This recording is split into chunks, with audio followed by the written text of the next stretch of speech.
Hello, everybody. Happy spring. I know I've been a little quiet lately.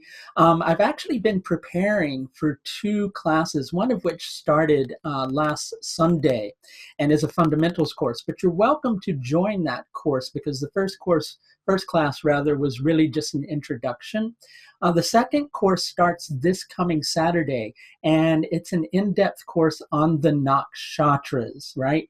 And there's information at the link above in the video. I'm also going to tell you a little more later on in this.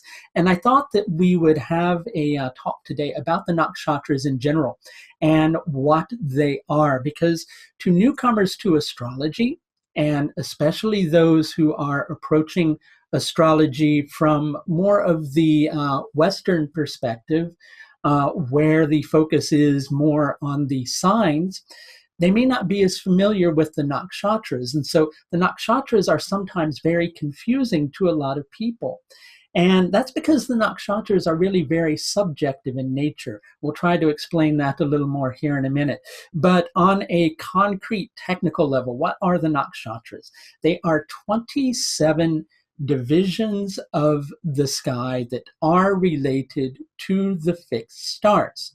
As the sky is 360 degrees from our perspective, 27 into 360 will give you 13 degrees and 20 minutes, okay? And there is sometimes a 28th nakshatra that's mentioned, and it's used for a different purpose, and that is called Abhijit.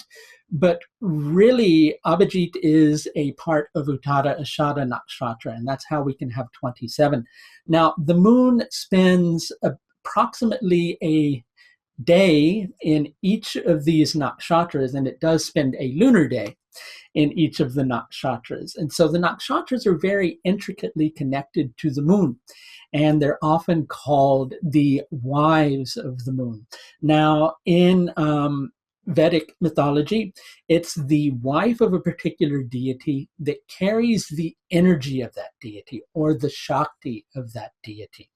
The moon relates to Manas. What is Manas? Manas is our sensory mind, how we perceive things, how we react to things. Okay? We each perceive things in different manners, right? We each react to things in different manners, and that's all based upon subjectivity. The moon is also related to our consciousness, right? So what are the wives of the moon? They're there to grow our consciousness so that we have a clearer perception with our sensory mind of the ultimate reality, right? What is the moon's job? The moon reflects the light of the sun. What is the sun? The sun is the Atman, or the soul of everything, including our soul. So the moon, or our manas, or our sensory mind, is meant to reflect the light of the soul. When it does so, we're able to perceive things more clearly. When the moon is weak or waning sometimes, then that perception can be somewhat distorted, and sometimes we don't perceive things as correctly. We tend to be very subjective in our thought processes. But even those subjective thought processes can serve a purpose because they grow our consciousness to the extent that we're no longer perceiving that separation between us and other, between the individual and the cosmos. But while we're still in this earthbound form, right, we have a lot that we have to sort through. And so in actuality, we need to have a strong sense of individuality until we reach a point where we have fully matured on an evolutionary level and are really ready to let go of that. Now, that's a pretty complex thought. So we're not going to go too deeply into that. But the nakshatra's function in terms of astrology is really to grow the consciousness of whatever is placed in them, whether that is the consciousness of a planet and what that planet represents for the individual, or if you work with house cusps as well, it can be a house cusp. What are houses? Houses are the different areas of our life. Like the seventh house is relationships. So the seventh house cusp would be connected to relationships. Third house can be siblings. So the third house cusp can be related to our siblings in general. So the nakshatras connected with house cusps can be how we grow our relationship with siblings, if it's the third house cusp, and how we grow our relationships in general, if it's connected to the seventh house cusp. But the idea is that we have something to learn from each of those experiences. And I'm going to kind of talk about two texts briefly today. One is Brihat Parashara Hora Shastra, which is the seminal text on Vedic astrology. It is like the classic text of Vedic astrology. And there's a phrase from that that is very important, right? And there's also a text that is connected to the Krishna Yajurveda. It is, part of the Vedas, and it is called Taittiriya Brahmana. And Taittiriya Brahmana contains these sutras on the nakshatras. And we're going to talk a little bit about that today. And there's a recent transliteration or translation of that text on a word-by-word level that really helps us to understand the nakshatras on a very deep level. So in order to go into our next part of the explanation, we need to understand Atma. So what is Atma? Atma is the soul of everything. Now, there are two Atmas that are generally spoken about. One is Paramatma, okay, which is the supreme soul, okay, the soul of, God, the universe itself, right, the supreme soul. And then there is the Jivatma, which is the individual soul. Okay, now there is a part of Brihat Parashara Hora Shastra. It's in chapter 1, verses 21 to 24, where it says, "The Lord is in all beings, and the entire universe is in him." So God is in everything, and everything is in God. Okay?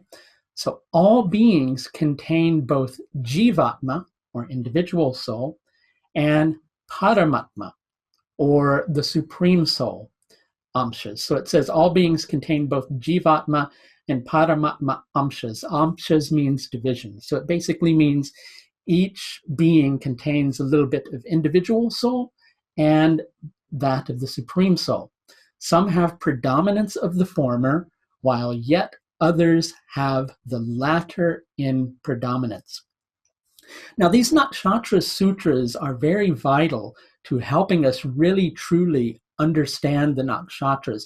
But sutras are written in a very confusing way where it just sounds like a bunch of gobbledygook words thrown together.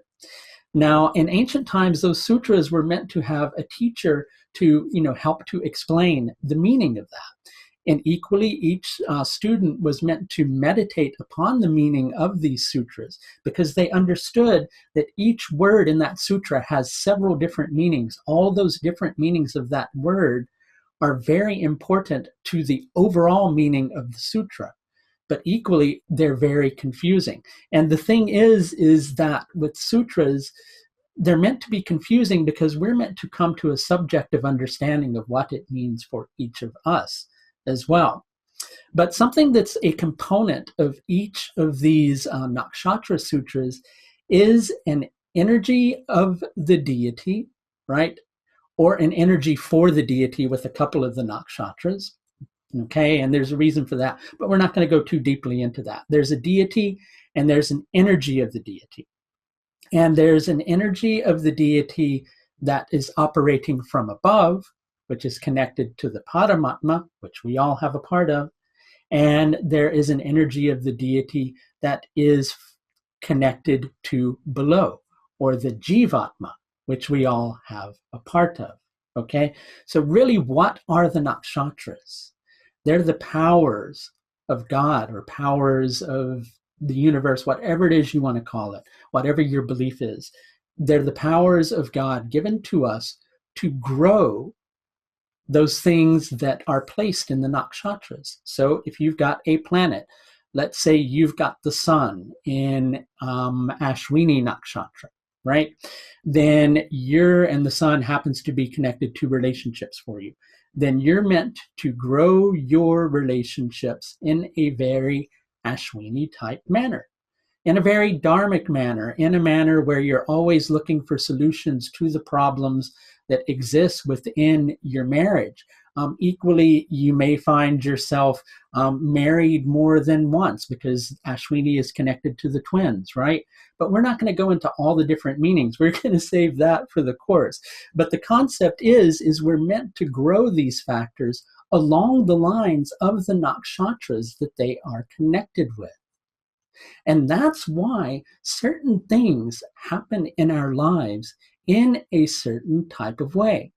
That is why, perhaps with relationships or our career or anything in general, we keep getting the same symbols over and over and over again, because there's something that we have to learn or integrate in our consciousness in relation to those particular things. And that's also why, for those of you who have had experience of the nakshatras can almost be very spooky in their accuracy, and they always bring these specific things into our lives in a certain manner. Like, for instance, Ashwini is related to the divine physicians who are twins. So with things related to Ashwini, sometimes there can be two things connected to it, right?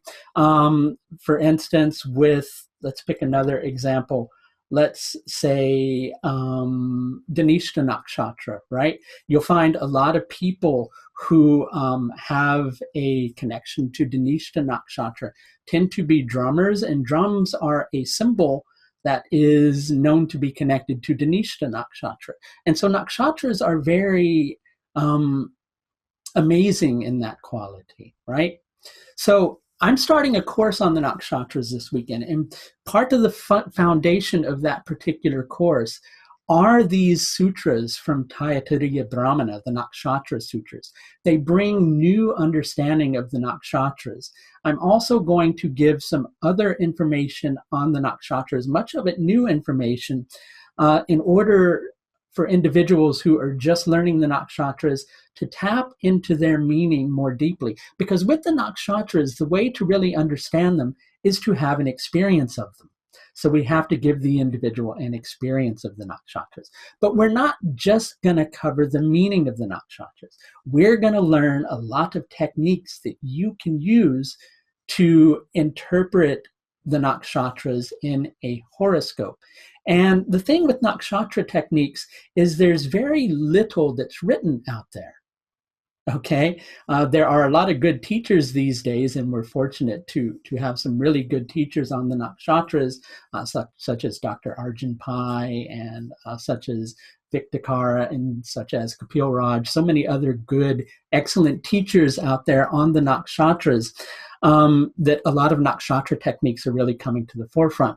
On this course, I'm going to be sharing a lot of the techniques that I use in terms of interpreting the nakshatras in horoscope interpretation. We'll also learn about two different ways of calculating nakshatra positions. We'll learn some techniques like how to interpret the nakshatras through a system of final dispositorship. So basically, each nakshatra through Vimshottari Dasha has a planet connected to it. Like with Mula Nakshatra, Ketu is connected to that. So we might go look at Ketu, if a planet's in Mula Nakshatra, and see what nakshatra Ketu's in. And let's say it's in Dhanishta Nakshatra. Then we'd go look at Mars and see what nakshatra Mars is in. And we'd kind of follow this chain and come up with some really interesting meaning. In addition to that, I have come up with a system that I have found to be very accurate and precise in terms of determining whether or not a planet will yield more of its beneficial qualities in a nakshatra or more of its difficult qualities. And the same for houses and house cusps, okay? And it's a base 60 system, in addition to how to work with Shadbala to do the same. We're also going to learn something called the Shayanadi Avastas, which are really interesting, and they generally tend to help us to connect the Rashis and the signs with the nakshatras and add an extra layer of meaning to the horoscope. We'll also learn something called Tadabala, which is the distance between nakshatras that planets occupy and how to use that in interpretation. We'll learn how to work with the nakshatras, or a system that I use for working with the nakshatras in the Varga charts. There's lots of systems out there, but this is the one that I have found to be the most accurate for the work that I do. We'll also learn how to work with the Shayanati Avastas, planetary strength, and Vimshotri Dasha altogether, and how to work with house cusp nakshatras.